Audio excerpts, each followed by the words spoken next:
Good evening, R9K. I'm going to tell you all a story, one that I hope you'll enjoy. Feel free to ask anything you like. B6. First day of year 1 in school. Meet my first friend. A new girl called Olivia. A girl with light brown hair in a long braid that went down to her butt. Green eyes, pink-rimmed glasses, and a big, goofy smile. She got sit down next to me, instantly inseparable. Our parents become fast friends. I remember the first time I asked if Olivia could play at our house. My mom looked at her mom. They both smiled and made arrangements for her to come to our house on the weekend. Olivia and I played in my back garden all day. Tons of make-believe games. I also went to kids karate on Sundays with my dad. As soon as I told Olivia all about it, she begged her parents to let her go too. Soon enough we spent all day at school together. Then all of Sundays her parents would drop her to our house in the morning. We'd play all morning, go to karate in the afternoon, and her parents would pick her up and take her home from karate.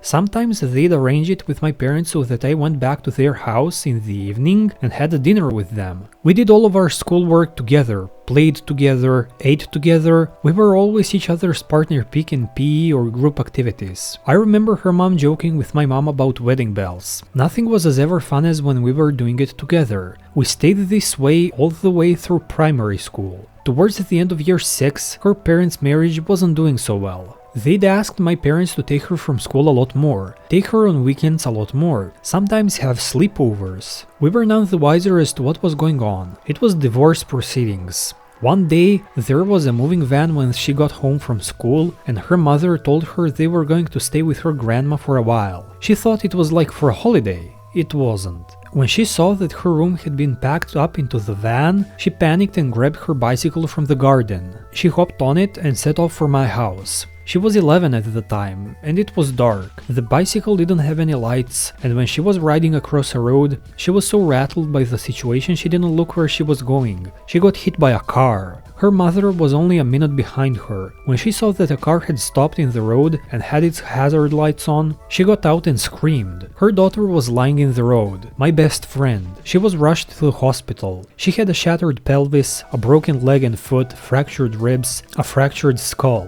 Her dad phoned my dad and told him as soon as he found out. We were eating dinner together and he got up to answer the phone. Then he called mom into the hallway to talk. I remember that sudden gasp and my dad whispering, "Shh!" loudly. When they came back to the table, mom took the plates away into the kitchen and dad knelt down next to me. He told me my friend was hurt really badly and that we needed to go to the hospital. I didn't really understand. I'd been to hospital a few times before for a broken arm, a high fever, a bruised ankle, things like that. I thought I was just going to cheer her up. In the car I drew her a get well card. It was a picture of me and her holding hands with "Feel better soon," both inside and outside. When we got to the hospital, her mother and father were shouting at each other in the corridor. My parents ran over and split them up. I walked up to her mom and handed her the card. She burst into tears and she fell to the floor and held me tight saying, "I'm so sorry," over and over. I just didn't understand WTF was going on. My dad said, "Hey pal, we're going to have to wait a little while. Do you want to follow the nurse to the children's waiting area?" A beautiful nurse with a sympathetic smile took me by the hand and led me to a room with a bunch of other kids. I drew pictures and spoke to other kids. The wait seemed like forever. I started getting really tired, and I had no idea how long I was actually in that room, but I wanted to stay up so I could see my friend. Eventually my dad came to fetch me. Just before we turned the corridor into the ICU, he knelt down. He told that my friend was hurt really badly, and that she was asleep at the moment, so I couldn't shout and I absolutely couldn't touch her. If I did, it might make her more sick.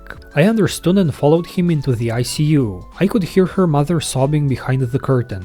As I walked in and saw her, I felt sick to my stomach. She was bare-chested with probes and tubes stuck all over her chest and arms. Her face was bandaged, but I could see the bruises and cuts where the bandages didn't cover. Her legs and arms were in casts. I could see that part of her head had been shaved. They'd had to stitch it up. She had tubes up her nose and in her mouth. The beep of the machines was so loud in that moment as I approached the bed. I gripped the rails of the hospital bed. Dad told me not to touch her, so I didn't. Dad told me not to be loud, so I didn't scream. but the tears. My eyes were in floods. Every time I breathed, there was a pain in my chest. I wanted so badly to touch her. I wanted so badly to shake her awake. I turned around to look at my mom, and she was kneeling next to her mom who was sitting in the chair next to the bed. She looked at me and smiled, her cheeks red with tears. Her mom looked at me and started sobbing again into her hands. I turned back around to my friend and whispered her name. I did it again, a little louder, my voice trembling. My dad put his hand on my shoulder and shook his head at me. He tried to pull me away. I gripped the bars of the bed as hard as I could. "Anon," he said abruptly. "No!" I snapped back. I gripped those bars as hard as I could and stared at my friend. The gravity really hit me and I couldn't think. My mom came over and put her hands on my hands. "Come on, sweetheart. We need to let her sleep now so she'll get better, okay?" Mom's hands were warm and gentle. I loosened my grip and my mom took my hands in hers. "Come on, sweetheart. We'll come back when she's awake. She'll be really happy to see you." We went home, and on the way mom explained to me that when people are hurt really badly, they need to sleep a lot to heal. Every single day I asked my parents if I could go and see her. They just kept saying that she was asleep. Eventually, a week before I started secondary school, they sat me down and told me that her parents had split up and that my friend has been moved to a hospital where her mom's new home was. Far away. A really good one where she could stay and get better. I didn't take the news well. I flipped out and started smashing stuff. I screamed in my dad's face. I went to my room and didn't come out for days. When secondary school started, one of the first things I did was beat up a kid who made fun of my face because I was depressed. It took me months to come around. I missed her horribly. She was all I could think about. Where was she? How was she? Who was she with? What was she thinking about? Did she miss me? Has she gotten better? Why did she need a breathing tube? She was on my mind constantly. I skipped school once and walked to her old house. I wanted to see if her dad would be able to tell me where she was. When I knocked the door, nobody was in. There was a for sale sign on the lawn. I knew then it was hopeless. I went back to school in the afternoon, got yelled at by the teacher and put into detention at the end of the day. When I got home, my dad was waiting for me all pissed off and asked why I missed morning classes. When I told him, he just sent me up to my room. I think he thought I'd probably suffered enough for one day. My school life was pretty bleak.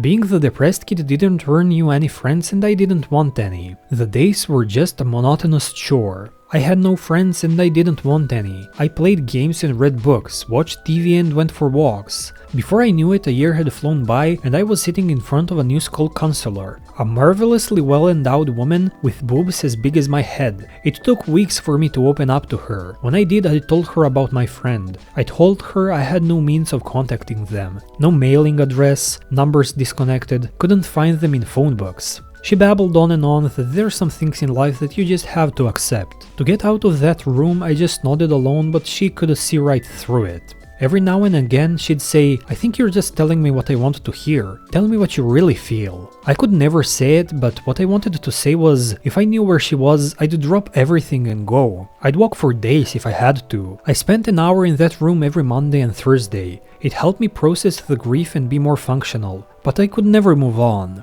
If I went a whole day without thinking about her, it would catch up to me in bed, and then I'd feel guilty. I had a picture of both of us sitting next to my bed. It was my friend and I sitting on the edge of a pier. My parents had taken us on a day trip to the beach an hour from where we lived. She was in a white t-shirt and skirt. I was in flame shorts and a blue vest. We had fish and chips between us. We were both cracking up. I loved that picture. I felt bad because I couldn't remember what we were laughing about, but it was still a precious memory. I spent my entire secondary school education thinking about her. I made very few friends, and I got excellent grades, particularly in math and physics. It was the only thing that stopped me thinking about her. I was put on a heap of medications that didn't do anything. All they did was make every day feel like a dream instead of reality. Then on my last day of exams, I looked at the school one last time as a student just beyond the gates, then I went home. My mom and dad greeted me and congratulated me on the job well done. There was something truly special about that day.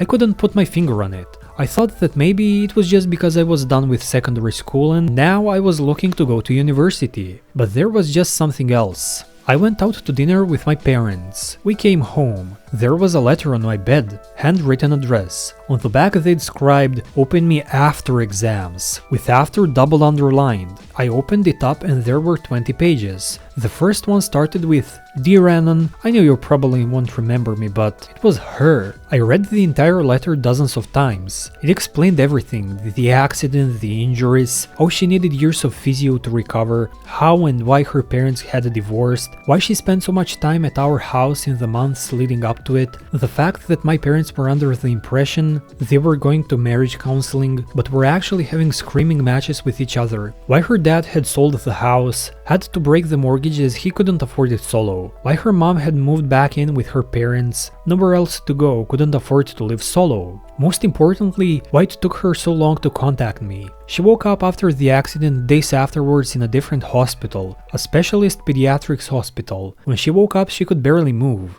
There had been a ton of nerve damage, she had to learn to walk, ride, balance, climb stairs, etc. Practically all over again. She couldn't write to me because she couldn't write at all. We were kids, we didn't know each other's home numbers. Whenever she asked to talk to me, her mom told her that I'd had such a bad reaction to seeing her that it was best to let me live life until she was better. She protested at first, but with not knowing how to contact me and being in horrible bout of depression herself, she couldn't bring herself to try. She had wrestled for years with it all, having to be carried to the toilet, having to go to physio 4 times a week, having to be wheeled around in a wheelchair, having to try extra hard in school because for a while it was very difficult for her to focus, write, do math. She couldn't even feed herself properly for years. In the beginning she tried really hard because she wanted to come and see me herself. Over time the depression ate at her and she lost so much confidence in herself, she convinced herself I'd probably have forgotten about her. One of the last sentences was, "If you'd rather not contact me, I'll understand. I'm sorry we didn't get to grow up together. I've missed you every single day. I'd love to see you again." I was heartbroken. She had such a hard road to recovery and I wasn't there to help her. She'd been hit by that car trying to get to me. On the back page of the last letter she had written her address and phone number. At first I wanted to call it, but I didn't know what I'd say. I struggled with what I should do for hours, but then decided there was only one thing I could do.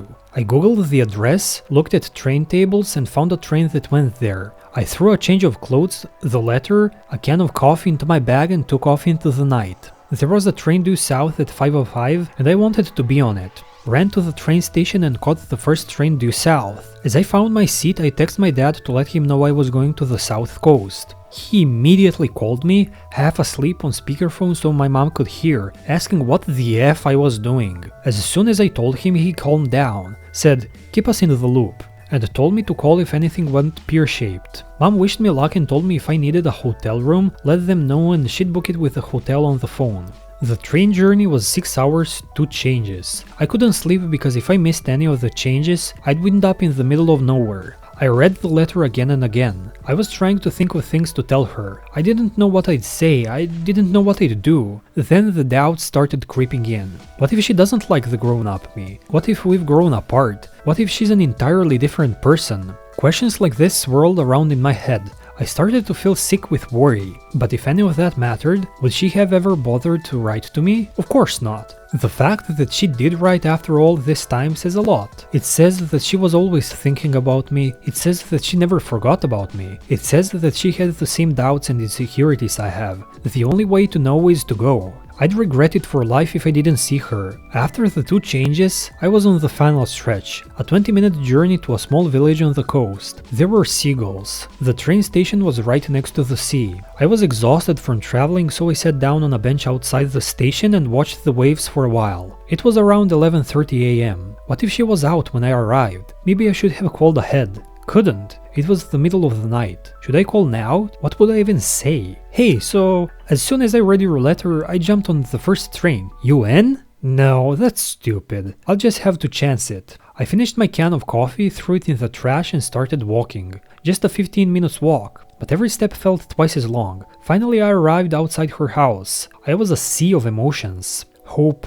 doubt, happiness, anxiety, fear, excitement. I took a deep breath, opened the gate and rang the bell. My balls were in my throat. Who was going to answer the door? Her mom? Her granddad? Her? Eventually someone comes to the door. It's her mom. She took one look at me and instantly knew who I was. "Anon?" she said quietly, looking me up and down. My mind just defaulted to the same thing I always said when I'd knocked on their door and asked if my friend was home. She gave me a quick hug, smiled and said, "Of course you can, love. Let me get her." She asked me to go into the living room and sit down on the sofa. I slid the bag off and put it in the porch, then went into the living room. The TV was on. Curtains were open and there was a huge garden outside the French doors. After a little wait, she came with her mom behind her, holding her hands over her eyes. Her mom guided her over to the sofa and sat next down to me. Her eyes were still closed. She was smiling. "Come on, what is it? Can I open them?" she said, giggling. There she was.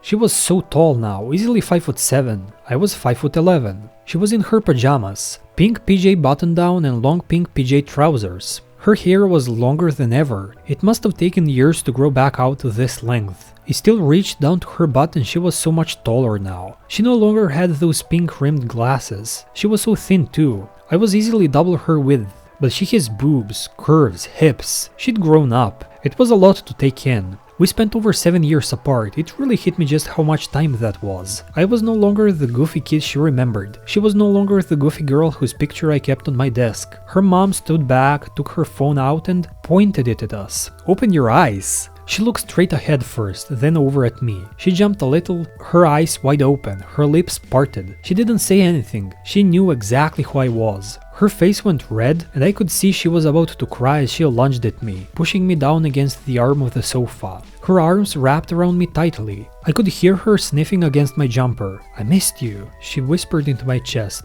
"I missed you too, Olivia," I said softly back, trying my best not to cry. I put my free hand on her back and hugged her tightly. Olivia gripped even harder and sobbed. "I knew you'd came," she whispered.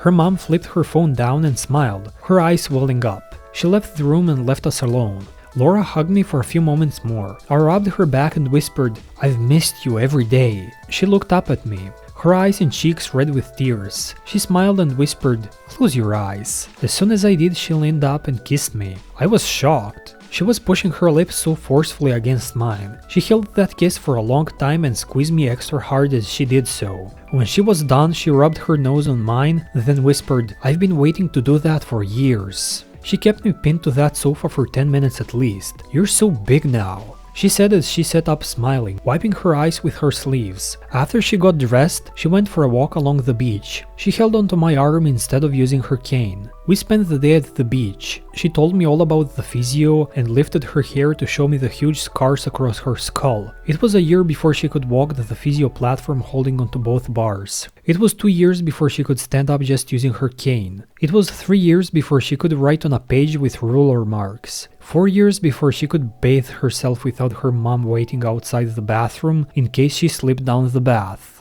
Anyway guys, if you liked the video, make sure to like, comment and subscribe. Bye!